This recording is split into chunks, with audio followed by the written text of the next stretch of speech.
Before we understand what was happening in Ireland in 1921, I think we need to go back a number of years, maybe 20 years, to maybe give some background to the political environment that we've seen enveloping in 1921.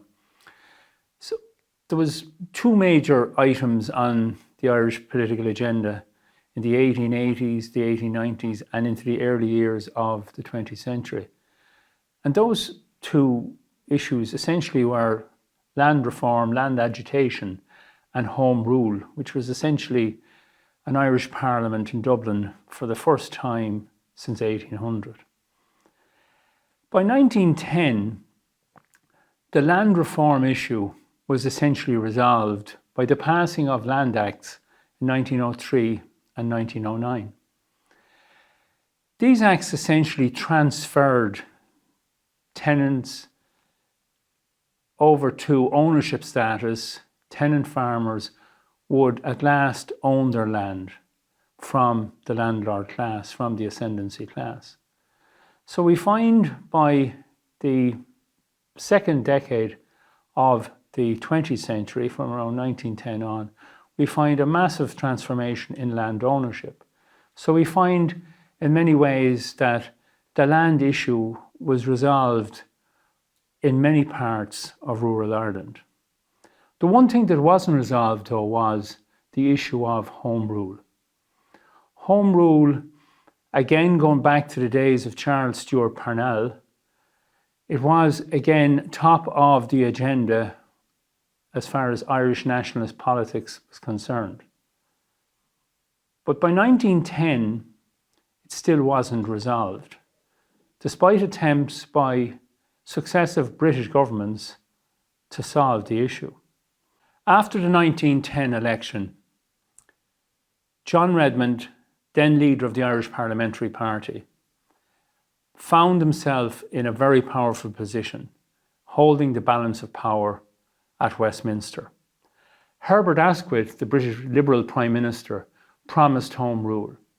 So as far as Irish nationalists were concerned, it was only a matter of time before, at last, an Irish Parliament would sit in Ireland for the first time since 1800. Unfortunately, that never happened, because up in the northeast of Ireland, in Ulster, Ulster Unionist resistance to home rule resulted in the formation of an armed militia, the Ulster Volunteer Force, under the leadership of Edward Carson, the leader of Ulster Unionism. As a response to Ulster resistance, Owen MacNeill founded the Irish Volunteers. And as far as the Irish Volunteers were concerned, they had to have home rule. On the other side, the Ulster Volunteer Force were resisting home rule for Ireland. Ulster Unionism demanded at least partition, if not for all of Ireland to remain within the British Empire. But there was no way that they were going to tolerate an Irish Parliament sitting in Dublin ruling Ulster. With two armed militias now on the island of Ireland, a unionist one and a nationalist one, Herbert Asquith found themselves and the British government with a major dilemma on their hands. Civil war was a possibility. But then, in August 1914, a European war intervened. Britain went to war with Germany. That Home Rule Act that was going to be passed was suspended. But as far as Ulster Unionists were concerned, they certainly were going to go along and have partition, no matter what the solution to this Home Rule issue was going to be. Britain went to war. Both Ulster Unionism and Irish nationalism openly supported the war effort, at least the majority of Irish nationalists. And that majority was led by John Redmond, the leader of the Irish Parliamentary Party, who basically went along and offered in many respects the Irish volunteers, that they would actually fight for Britain on the promise that Home Rule would finally be implemented in Ireland. As far as Redmond was concerned, Home Rule was only going to be postponed until after that war ended. The prediction was that that war would end by Christmas 1914. The war began in August 1914, but that didn't happen. Increasing casualties turned many people against the war. And a small minority of those Irish volunteers opposed Redmond, and opposed Redmond in such a way that they, under no circumstances as far as they were concerned, would go along and fight for Britain. They seceded from the major rump, in many respects, of the Irish Volunteers. They still retained the name of Irish Volunteers. Redmond's group became National Volunteers. The vast majority of Ireland backed Redmond. The vast majority of Irish Volunteers backed Redmond. But despite the predictions that that war would end in a matter of months, that war didn't. That small minority of Irish Volunteers who opposed John Redmond and refused to back his call to fight for Britain remained in Ireland and rose up in Easter 1916 in Dublin that we now know it as the 1916 Rising. Britain reacted to that rising by executing its leaders, by mass arrests and jailings of Irish nationalists countrywide.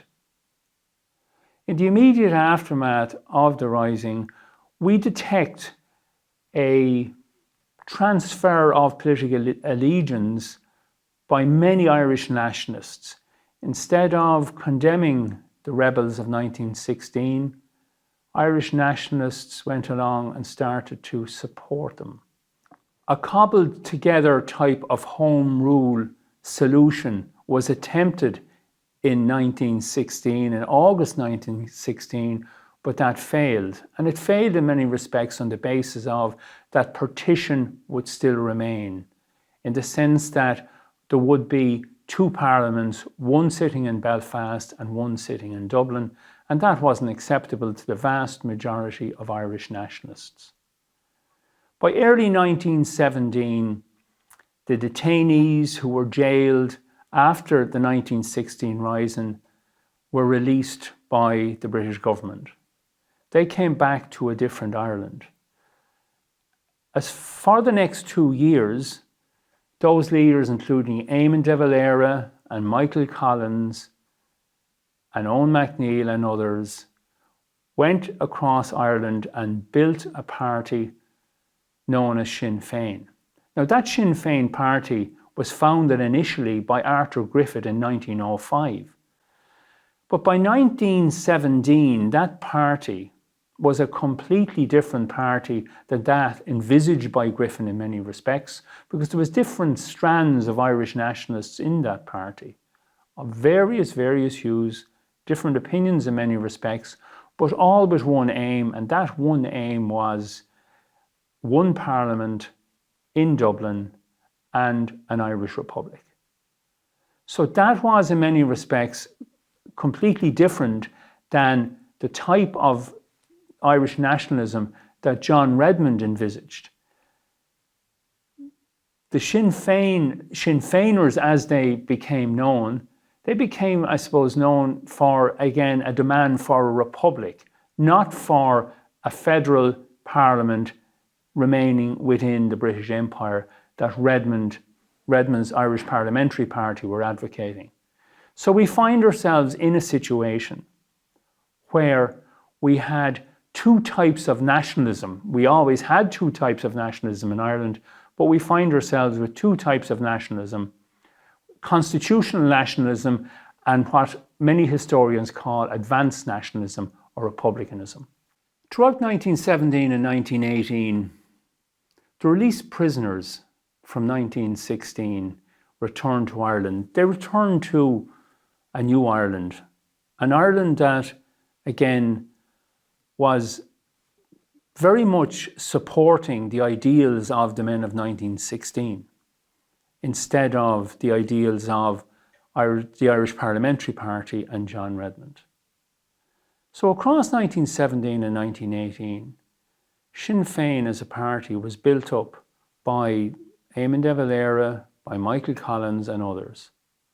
And so much so that by the 1918 general election, the war had ended a month before that. But the 1918 general election was going to be a test in Ireland. And the test was going to be, would Irish nationalists support John Redmond and his call for home rule, or would they support Sinn Féin and their call for an Irish Republic? The result of the 1918 election was an overwhelming victory for Sinn Féin.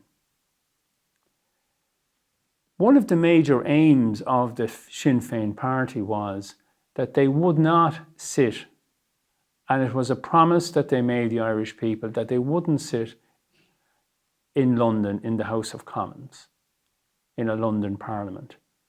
Instead, they set up their own Parliament, Dáil Éireann, in 1919, in January 1919, at the Mansion House in Dublin. But that same day, on the 21st of January 1919, as the parliamentarians met in Dublin, a group of the South Tipperary Brigade of the IRA ambushed a number of RIC men on the way to a local quarry at Solohead Beg in County Tipperary. They killed 2 policemen. And those were the first shots of the War of Independence, the Irish War of Independence. For the next 2 years, that war would claim the lives of over 2,000 men and women, civilians, Crown Forces, and IRA. From 1919 to 1921, the War of Independence claimed over 2,000 lives. The war itself was played out in different phases in many respects. 1919, a relatively quiet year in many parts of Ireland. In 1920, the war became more intensive in many respects. A lot more died on both sides. But in 1921, we find ourselves at the most brutal phase of the war.